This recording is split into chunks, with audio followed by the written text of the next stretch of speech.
Ma'am, tatanungin kita. Payag ka ba na ma-impeach si Sara Duterte? Hindi. Kahit hindi ako bumoto, hindi. Yun Bakit?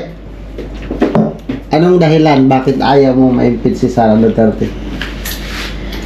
Nabayaran ka ba o nabayaran ka? Hindi nga ako nakaboto, kahit hindi nga ako bumoto, pero naka-Duterte ako. Ikaw, ate, payag ka ba? Wala nga kami nakuha ng kahit 5 ayuda. Duterte pa rin.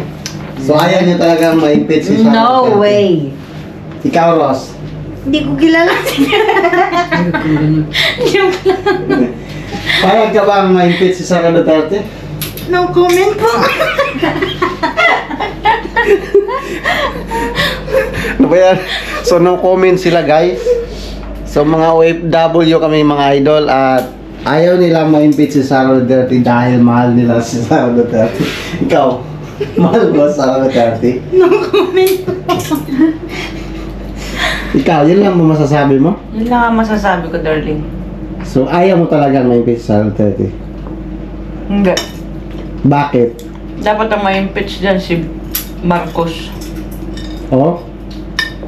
Ikaw, te? Ganon ka rin? Ha? No comment? No comment po. Yung mga hanggang salita lang, yun dapat ang mga ma-impeach. Ah. So kagaya nila ano, yung mga ano diyan, yung mga alagad ng mga NPA diyan. Yun dapat ang ma-impeach, no? Hindi yung mga talagang totoong tumutulong sa gobyerno, sa mga mahihirap. Dapat yun yung mas iluklok natin diyan sa gobyerno. Hindi yung mga bayaran, yung mga salot diyan, no? Yung mga Hanggang salita lang. hanggang salita lang. Yung nagpapalaki lang ng bulsa, no? Patawag nito. Malawak ng gusto. Papalawak ng bulsa. Tama. Bakit na? Yung si Tatay Digong pa. Ah, Pagpasok ng nakasiko pa. Pagkapasok pa ng political, siko pa. pagpatok ng Malacanang siko pa. Paglabas ng Senado, Mercedes-Benz at Rolex na. Rolex na. Di ba? Di, kanino yung mga pera? Taong bayan. OFW, tapos pag may mga Oo. ayuda, wala namang matanggap kasi OFW, animal. Oo, totoo yan. Totoo yan, yung mga pag OFW, yung mga anak, yung mga nasa Pilipinas, hindi yun makakatanggap. Yun yung pagkakaalam namin, no? Na hindi nakakatanggap yung mga pamilya namin sa Pilipinas pag OFW yung mga anak nila. O kung may abroad sila. Kasi nga daw may kaya. Yung lakat, hindi nila alam, wala nga. Hindi nila alam na parang nasa Pilipinas din yung mga nasa abroad. Ano masasabi mo? Tama ba yung sinabi ko? Na sa ibang bansa ay mahirap din. Siyempre. Di ba? So, sila ang mga patunay na talagang sa ibang bansa mahirap din. Hindi yung nasa ibang bansa ka, mapira ka na. Mali Mali yung mindset nila, no? yung mindset yung ganyan dahil So, mahirap din ang Ayaw namin ma-impeach si Sara Duterte dahil siya yung totoong tumutulong sa mahihirap. Gets nyo? Yes. Para sa amin, siya lang ang tumutupad Ha? sa mga pangako na hindi napako. Tama yan, tama. Tama. So, hanggang dyan lang ang video natin.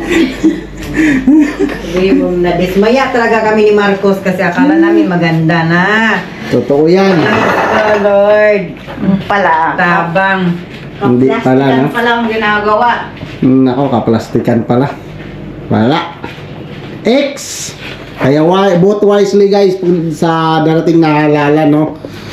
Dapat bumoto kayo doon sa mga taong pati pa kami totoong nung tumutulong pag-eleksyon, sa wala- mahihirap. Kahit hindi man nakaboto, walang tulog kasi nag-abang kung sino manalo. Totoo yan. Siyempre, hindi kami makakaboto dahil nasa trabaho kami. Yung iba nakakauwi na madalang araw na.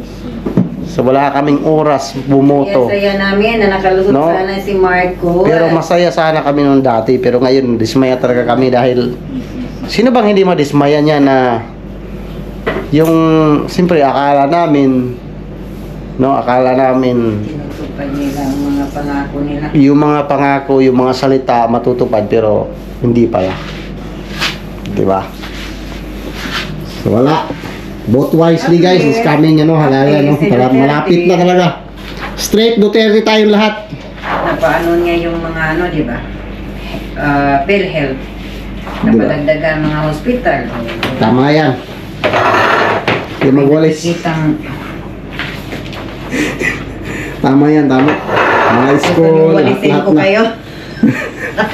Kaya talaga this coming halalan mga idol, magwalis tayo.